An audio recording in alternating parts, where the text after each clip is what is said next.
আমি ওনার পাশে এসেছি, ওনার জন্য আমি বিভিন্ন মানুষের কাছে বলছি, ভোট চাচ্ছি।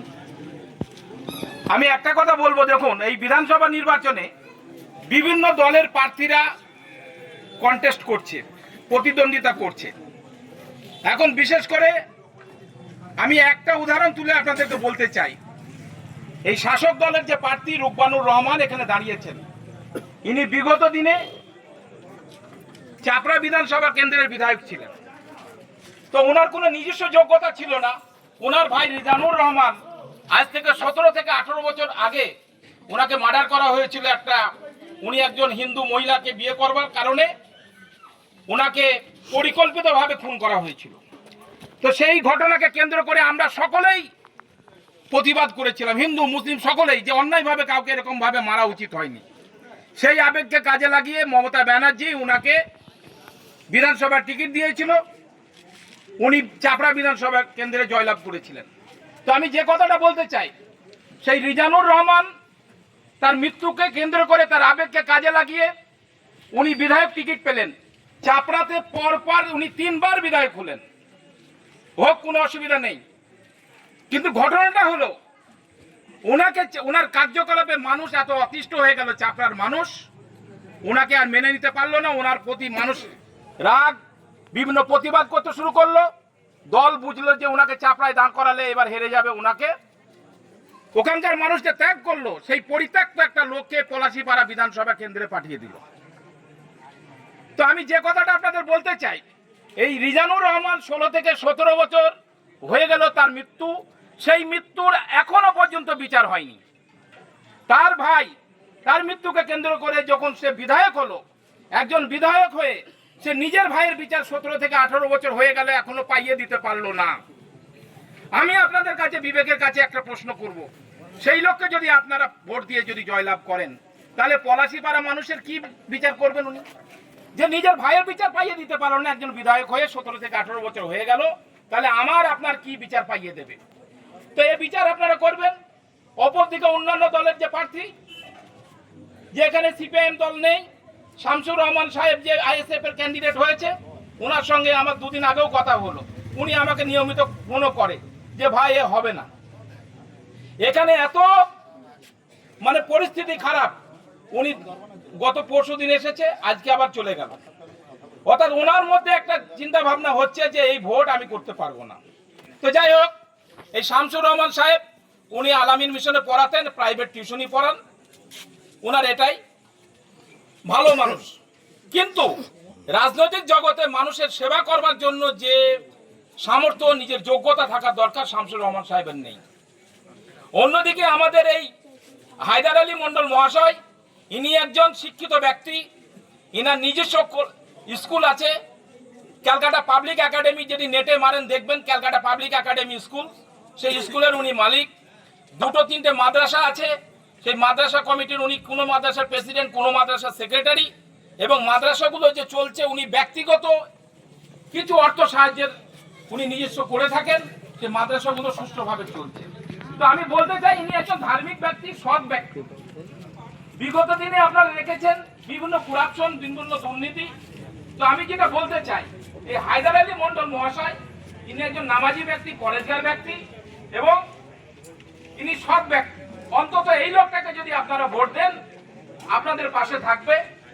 এই লোকটা অন্তত চুরি করবে না, তার সঙ্গে সঙ্গে মানুষের সেবা করবার জন্যই মূলত এসেছে। ইনি বিগত দিনে কোনো রাজনীতির সঙ্গে যুক্ত ছিলেন না, অরাজনৈতিক ব্যক্তিত্ব।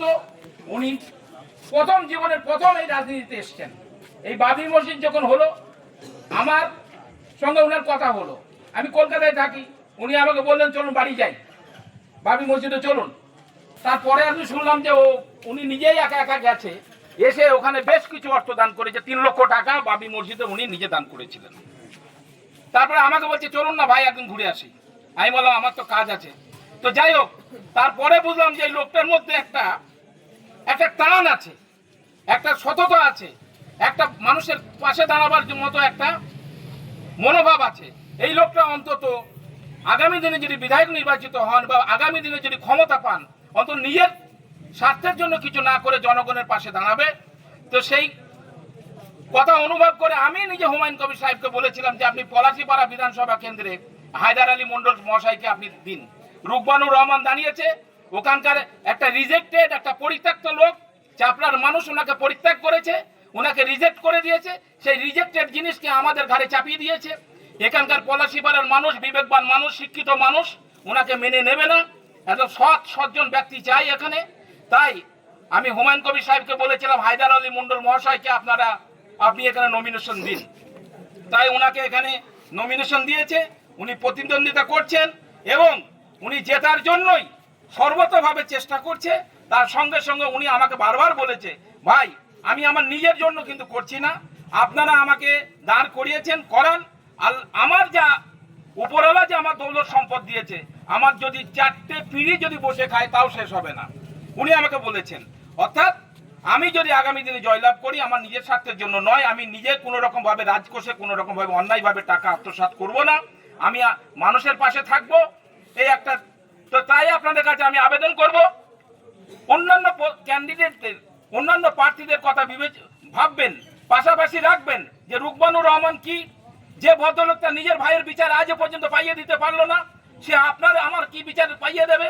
যে ভদ্রলোকের বিরুদ্ধে বিভিন্ন রকম প্রতিবাদ আন্দোলন চাপড়ার মানুষ করেছিল, তার সেই আন্দোলনে তার প্রতি মানুষ এত বিরক্ত হয়েছিল, তাই তার দল বুঝে তাকে অন্য জায়গায় স্থানান্তরিত করলো। সেই রিজেক্টেড মানুষকে ভোট না দিয়ে একদম পাশাপাশি একজন সৎ মানুষ হায়দার আলী মন্ডল মহাশয়কে আপনারা ভোট দিন, দুহাত তুলে আশীর্বাদ করুন। উনি আগামী দিনে ওনাকে বিধানসভায় নিয়ে আসুন। নিশ্চয়ই আমি আশাবাদী যে উনি আপনাদের পাশে থাকবে।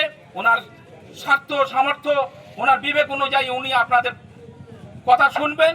আপনাদের যে সমস্যা আছে সে সমস্যা আইনসভায় তুলে ধরবেন। ভাই আপনাদের কাছে এসছি, আমি পলাশীপাড়া বিধানসভার প্রার্থী হিসাবে। আমি এর আগে কোনোদিন রাজনীতি করিনি বা রাজনীতি সম্বন্ধে আমার কোনো অভিজ্ঞতা নেই। কথা হলো এই হুমায়ুন সাহেব বা হাবিবুর ভাই দুজন মিলে আমাকে নিয়ে এসে এখানে দাঁড় করিয়েছে। বলেছিল যে হায়দার ভাই এতদিন ধরে, গত 25 বছর ধরে আমি সমাজ সেবা করে আসছি, এতদিন সমাজ সেবা করছো, এখন এখানে চলো পলাশীপাড়ায়, আমাদের ওখানে মানুষের জন্য কিছু সমাজ সেবা করো। সেই জন্য আমি ওনার কথা শুনে এখানে প্রার্থী হয়েছি। আমি আপনাদের কাছে এসেছি যাতে করে আপনারা সবে দোয়া করুন, যাতে করে আল্লাহ আমাকে কামিয়াব দেয়। কামিয়াব দেওয়ার মালিক হচ্ছে আল্লাহ। আমি আপনাদের কাছে অনুরোধ করব যে আপনারা গত 15 বছর ভোট দিয়েছেন, তাতে আপনারা কি পেয়েছেন সেগুলো একটু চিন্তা ভাবনা করুন। চিন্তা ভাবনা করে আপনারা কাকে ভোট দিলে ভালো হবে, কি হবে, এটা কাউকে বলার কোনো ব্যাপার নেই। সমস্ত মানুষ জানে কি করতে হবে কি করতে হবে না। আল্লাহ তাবারাকাল্লাহ প্রত্যেক মানুষের মধ্যে কম বেশি সমস্ত রকমের বুদ্ধি দিয়েছে। আমি আপনাদেরকে অনুরোধ করব যে আপনারা সকলে এই বাঁশি চিহ্নে ভোট দিয়ে আমাকে জয়যুক্ত করুন। ইনশাআল্লাহ আমি কথা দিচ্ছি সর্বক্ষণ আমি আপনাদের পাশে থাকবো। এই বলে আমি আমার বক্তব্য শেষ করছি।